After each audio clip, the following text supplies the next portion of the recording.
সময় হযরত বিলকিস রানী মুলকে সাবার রানী ইরাকের রাজত্ব পরিচালনা করেছিলেন প্রদেশে। বিলকিস রানীর সংবাদ কেমনে পাইলেন? গত সময় আলোচনা করেছি হুদহুদ পাখি বিলকিস রানীর সংবাদটা পয়গম্বর সুলাইমান আলাইহিস সালামকে শোনাইছেন। বলে বিলকিস রানীর বিশাল বড় রাজত্ব, বিশাল আশার, বিশাল সংসর্গর। বিলকিস রানী দেখতে অনেক সুন্দর। বলে তাই নাকি? পয়গম্বর সুলাইমান আলাইহিস সালাম শোনার পরে বললেন, হুদহুদ পাখি বিলকিস রানীর সব গুণাগুণ তো শোনাইছো। হুদহুদ পাখি বলতেছে, আপনি সব গুণাগুণ শুনছেন, কিন্তু একটা আশ্চর্যজনক এই বিলকিস রানী এক আল্লাহর ইবাদত করে না, এক আল্লাহকে মানে না। বিলকিস রানী সূর্যের পূজা করে, যখন সূর্য উদিত হয় সূর্যের পূজা করে, আবার যখন সূর্য অস্তে যায় সূর্যের পূজা করে। শুধু বিলকিস রানী সূর্যের পূজা করে এমন না, বলে তার রাজপ্রাসাদের ভিতরে, তার রাজপ্রাসাদের বাহিরে সমস্ত মানুষেরা সূর্যের পূজা করে, আল্লাহর ইবাদত করে না। বলে তাই নাকি? পয়গম্বর সুলাইমান আলাইহিস সালাম বললেন, হুদহুদ পাখি আমি একটা তোমার কাছে পত্র লিখে দিতেছি। পত্র লিখতেছেন, বিসমিল্লাহির রহমানির রহিম, আল্লাহ তাআলার নামে শুরু করতেছি। তিনি উভয় জগতের প্রতিপালক, সব কিছুর প্রতিপালক আল্লাহ তাআলা। পয়গম্বর সুলাইমান আলাইহিস সালাম এইভাবে পত্র লিখতেছেন, পরে দাওয়াত দিতেছেন, হে বিলকিস রানী এক আল্লাহকে মানবেন, আল্লাহ ছাড়া কোনো মাবুদ নাই। আল্লাহ তাআলা আমাকে তিনার রাসূল বানাইয়া দুনিয়াতে প্রেরণ করেছেন। এই কারণ আপনার কাছে পৌঁছায় দিলাম। আপনি যদি মানেন কোনো সমস্যা নাই, ইসলাম ধর্ম গ্রহণ করবেন। আর যদি আপনি ইসলাম ধর্ম গ্রহণ না করেন, আমি আমার বিশাল সৈন্যবাহিনী নিয়ে আপনার রাজত্বে হামলা চালাবো। যদি একবার হামলা চালাই আপনার রাজত্ব আমি খতম করে দিব। এই পত্র লিখিয়া হুদহুদ পাখিকে দিলে, হুদহুদ পাখি ওরাল দিয়া ইরাকের বিলকিস রানীর প্রাসাদের সামনে গেলেন। রাত্রেবেলা গিয়া দেখে বিশাল বড় প্রাসাদ, ভিতর ঢোকার কোনো অবস্থা নাই। গেট লাগানো, জানালা লাগানো, দরজা লাগানো, সব কিছু লাগানো, কেটে ঢুকবে। কিন্তু তাকে দেখলে বিলকিস রানী যে রুমের ভিতরে ঘুমায়, ওই রুমের জানালাটা খোলা। হুদহুদ পাখি জানলা দিয়ে ঢুকিয়া বিলকিস রানীর বুকের উপরে চিৎকার দিয়া চলে আসলেন। ঘুম থেকে যখন বিলকিস রানী উঠলেন, ওটার পর হতবাক হয়ে গেলেন, আমার বুকের উপরে চিঠি কোথায় থেকে আসলো? দেখে অবাক হয়ে গেলেন। চিঠি প্রশ্ন করলেন, করার পরে রাজপ্রাসাদের সবাইকে চিঠিপত্র শোনাইলেন। পয়গম্বর সুলাইমান আলাইহিস সালামের পত্র দিয়েছেন। দেখ আল্লাহকে না মানি, পয়গম্বর সুলাইমানকে যদি রাসূল হিসেবে না মানি, ইসলাম ধর্ম যদি গ্রহণ না করি, পয়গম্বর সুলাইমান তার সৈন্যদল নিয়ে আমাদের সবার উপর আক্রমণ করবে। আক্রমণ করার পরে আমাদের সবাইকে ধ্বংস করে দিবে। এই বলিয়া পরামর্শ করলেন সবার সাথে। বৈঠকের সবাই বলতেছেন, পয়গম্বর সুলাইমান আলাইহিস সালামের রাজত্ব বিশাল বড়, আর সাথে মোকাবেলা করার শক্তি আমাদের নাই। কিন্তু একটা কাজ করা যায়, পয়গম্বর সুলাইমান আলাইহিস সালাম আমরা পরীক্ষা করতে পারি তিনি কি সত্যি আল্লাহর নবী, তিনি এক আল্লাহকে কি সত্যি মানেন, এক আল্লাহর প্রতিনিধি করার জন্য তিনি চাইছেন কিনা, একটা পরীক্ষা করা দরকার।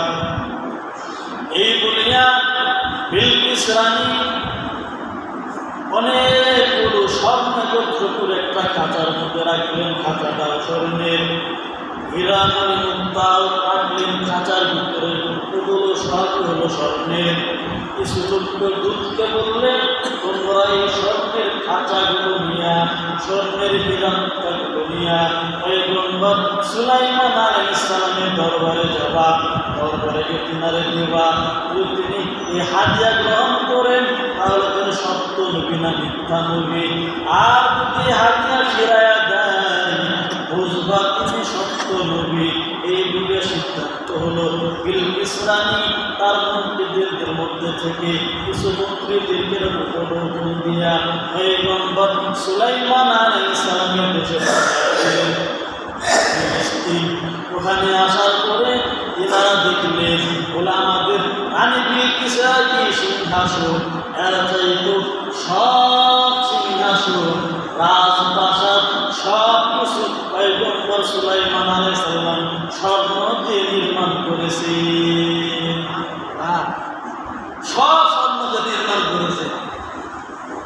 রানী এখানে যা কিছু দেখেন সব কিছু স্বর্ণের। গোলামদের বিলকিস রাজার কি স্বর্ণ আছে? পয়গম্বর সুলাইমান আলাইহিস সালামের এত যত সুন্দর সব স্বর্ণ দিয়ে নির্মিত বাড়িঘর আশেপাশে যা কিছু আছে বিশাল বড় পাহাড় সব কিছু স্বর্ণের। অবাক হয়ে গেলেন। তিনাদের কাছে মনে হইল আমরা যে উপদৌড় নিয়েছি এই উপদৌড় আমাদের কাছে খেলনার মতো। পয়গম্বর সুলাইমান আলাইহিস সালামের রাজত্বের সামনে খেলনার মতো এগুলো মনে হইতেছে। অবাক হয়ে গেলেন। তারপরে বললেন বলার মতো কিছুই নাই। পয়গম্বর সুলাইমান আলাইহিস সালাম মন্ত্রীদেরকে জানাই দিলেন তোমরা তোমাদের উপকরণগুলো নিয়ে যাও, তোমাদের বিলকিস নাকি গিয়ে বলবে ইসলাম ধর্ম গ্রহণ করার জন্য। ইসলাম ধর্ম গ্রহণ না করে পয়গম্বর সুলাইমান আমার বিশাল সৈন্যবাহিনী নিয়ে জিন জাতি নিয়ে মানুষ নিয়ে দানব নিয়ে সব কিছু নিয়ে কিন্তু আক্রমণ করবো। আর যদি একবার আক্রমণ করি তোমাদের কারো আর রেহাই থাকবে না। মন্ত্রীরা যাওয়ার পর সকলে রানী বিলকিসকে সব খুলে বললেন।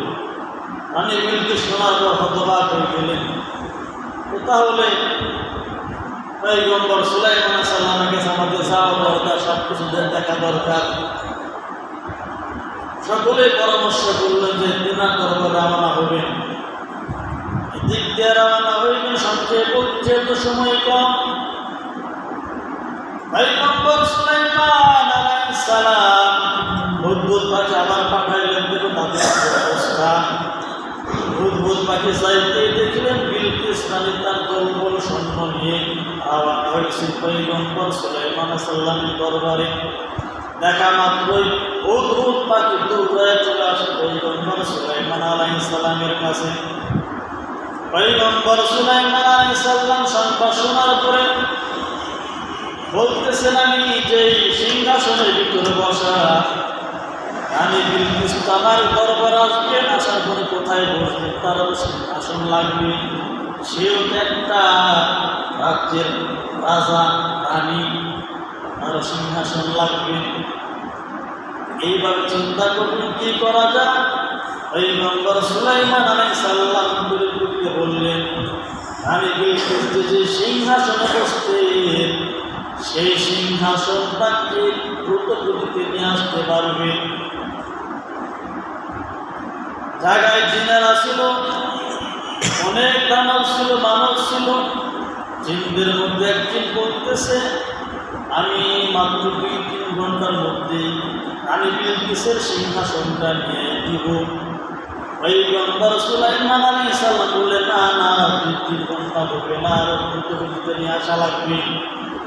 আরেক জিন দাঁড়ায় বলতেছেন 1 ঘন্টার মধ্যে নিয়ে দিব। পয়গম্বর সুলাইমান আলাইহিস সালাম বললেন না না আরো দ্রুত গতিতে রানী বিলকিসের সিংহাসন নিয়ে আসা দেওয়া লাগবে। এর মধ্যে থেকে মানুষদের মধ্যে আগে এক দরবেশ আল্লাহর ওলি, নাম তার হলো আসিফ। সে বলতেছে পয়গম্বর সুলাইমান আপনি আমাকে হুকুম দেন আমি রানী বিলকিসের সিংহাসন আপনার চোখের পলকটা তুলবে না কিছু করবেন, এর ভিতরে আমি রানী বিলকিস সিংহাসন আপনার দরবারে হাজির করে দিব। চিন্তাতে বলছিল 1 ঘন্টা 2 ঘন্টা রানী বিলকিসের সিংহাসন নিয়ে মানুষ এক আবেদ আল্লাহর আল্লাহ কেমন পাওয়ার দান করছে মানুষকে। পয়গম্বর সুলাইমান আলাইহিস সালাম খুশি হয়ে গেলেন। আসিফ আল্লাহর আবেদ আল্লাহর মুহূর্তের ভিতরে আল্লাহর উপর তাওয়াজ্জুহ করে আল্লাহ আমি বিলকিসের সিংহাসন দানের জন্য নিয়ে দিতে পারবেন, আমার তৌফিক দাও। জাগাই আসিফ চক্ষু বন্ধ করিয়া রানী বিলকিসের সিংহাসনটা কোথায় বলে, রানী বিলকিস তার সিংহাসন 7টা তালা লাগাইয়া 7টা মহলের ভিতরে রানী বিলকিসের সিংহাসনটা তালা লাগাইয়া চলে আসছে। এদিক দিয়ে আসিফ দেখলেন 7টা দরজায় তালা লাগানোর ভিতরে একদম রানী বিলকিসের সিংহাসন। সেখান থেকে চোখের পলকে আসিফ আল্লাহর বান্দা পয়গম্বর সুলাইমান আলাইহিস সালামের দরবারে রানী বিলকিসের সিংহাসন হাজির করে দিলেন। এবার পয়গম্বর সুলাইমান আলাইহিস সালাম খুশি হয়ে গেলেন, বললেন রানী বিলকিসের সিংহাসন একটু মেরামত করে আরো সুন্দর করে পাশে রাখলেন। এদিক দিয়া রানী বিলকিস আসতেছেন, আসার পরে রাস্তার ভিতরে সুন্দর সুন্দর গালিচা বিছানো, সুন্দর মানুষেরা দাঁড়াইয়া আল্লাহ সালাম মারহাবা জানাইতেছে। এইভাবে স্বাগতম জানাইয়া রানী বিলকিস পয়গম্বর সুলাইমান আলাইহিস সালামের কাছে আসবে। এমন সময় একটা সুন্দর করে গালিচা বিছায় রাখছে, ছবি দেখতে মনে হয় পানি, কিন্তু আসলে পানি না, কাঠ দিয়ে নির্মাণ করেছে। কথিত আছে এমনটা কেন করেছেন বলে, রানী বিলকিস মানুষ নাকি জিন দেখার জন্য এমনটা করেছেন। কেন রানী বিলকিস পানি মনে করিয়া নিজের কাপড়টা ভরে তোলেন, কাপড় উপরে তুললে তার রানের ভিতরে পশম দেখা যাবে, আর বেশি বড় বড় পশম থাকলে রানী বিলকিস জিনদের অন্তর্ভুক্ত হবে। এই সুরতে পয়গম্বর সুলাইমান আলাইহিস সালাম সুন্দর করে একটা গালিচা করেছে, দেখতে মনে হয় পানি, আসলে পানি না, একদম সুন্দর কাজ ফিট করে দিয়ে রাখছেন। এই অবস্থায় রানী বিলকিস যখন পা রাখার পথে কাপড়টা তুললেন, দেখলেন না কোনো পশম নাই। রানী বিলকিস মানুষ জিন জাতির মধ্যে থেকে নয়। এখন রানী বিলকিস পয়গম্বর সুলাইমান আলাইহিস সালামের কাছে আসলেন। আসার পরে পয়গম্বর সুলাইমান আলাইহিস সালাম বলতেছেন, রানী বিলকিস আমার পাশে যে সিংহাসনটা আপনি তাকায় দেখে এই সিংহাসনকে আপনি চিনতে পারেননি। রানী বিলকিস প্রচুর মেধার অধিকারী ছিলেন, বিচক্ষণ ছিলেন, জ্ঞান ছিল অনেক। দেখা মাত্রই বলতেছেন মনে হইতেছে যেটা আমারই সিংহাসন।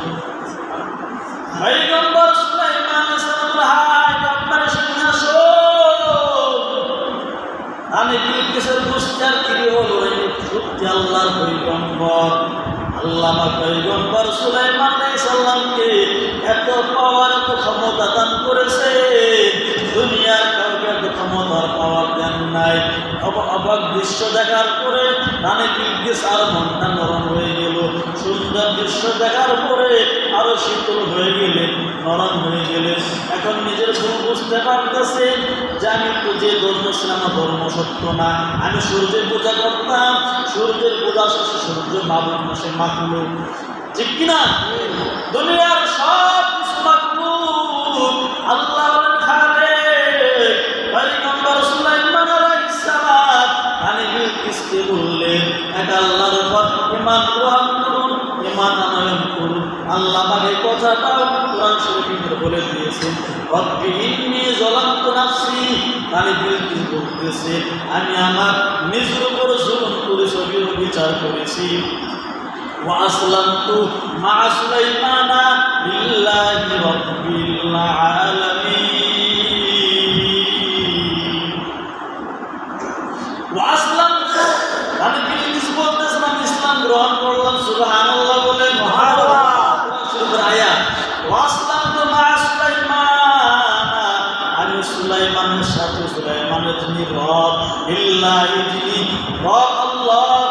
সমস্ত কিছুর মালিক রব্বুল আলামিন, উভয় জগতের প্রতিপালক আল্লাহ, ওই এক আল্লাহর উপর আমি রানী বিলকিস ইসলাম গ্রহণ করলাম, ঈমান আনয়ন করলাম। ওয়াসলামতু মা সুলাইমান লিল্লাহি রাব্বিল আলামিন। রানী বিলকিস ইসলাম ধর্ম গ্রহণ করার পরে বিশাল ইতিহাস, লম্বা চওড়া। এবার রাজপ্রাসাদের সকলে বলতেছে, রানী বিলকিস বলতেছে, আমি আপনার বিবি হতে চাই। কি হতে চাই? বিবি হতে চাই। আপনি যে আমার বিবি হিসাব গ্রহণ করে আমি দণ্ড হয়ে যাব। এই প্রস্তাব দেওয়ার পরে রাজমহলের সবাই বলতেছেন, হুজুর পয়গম্বর সুলাইমান নবী রানী বিলকিস বিবাহ করেই না। সবার পরামর্শক্রমে পয়গম্বর সুলাইমান আলাইহিস সালাম রানী বিলকিসকে নিজের বিবাহিত স্ত্রীর রূপ গ্রহণ করলেন। গ্রহণ করার পরে বিলকিস ইরাকের যে রাজার রানী ছিলেন, কিছুদিন যাওয়ার পর রানী বিলকিসকে নিয়ে সিংহাসনে চড়িয়া জায়গায় জায়গায় ভ্রমণ করলেন, বিভিন্ন দৃশ্য দেখালেন, লম্বা ইতিহাস, বিভিন্ন অলৌকিক ঘটনা দেখালেন। বলার যেহেতু সময় নাই, দেখানোর পর রানী বিলকিসকে বললেন, এবার তোমাকে তোমার রাজ্যে আমি রেখে আসি, আর ওই রাজ্যের যারা মানুষ আছে তাদেরকেও ইসলাম ধর্ম গ্রহণ করা লাগবে। পয়গম্বর সুলাইমান রানী বিলকিসকে নিয়ে ইরাকের দিকে চলে গেলেন। রানী বিলকিসের সিংহাসনে গেলেন। পয়গম্বর সুলাইমান আলাইহিস সালাম সবাইকে দাওয়াত দিলেন। রানী বিলকিস বললেন, আমি এক আল্লাহর উপর ঈমান গ্রহণ করেছি। পয়গম্বর সুলাইমান আল্লাহর নবী, আমিও তাকে গ্রহণ করেছি নবী হিসাবে। তোমরা যারা আছো তোমরা আল্লাহকে মানো, নবীকে মানো।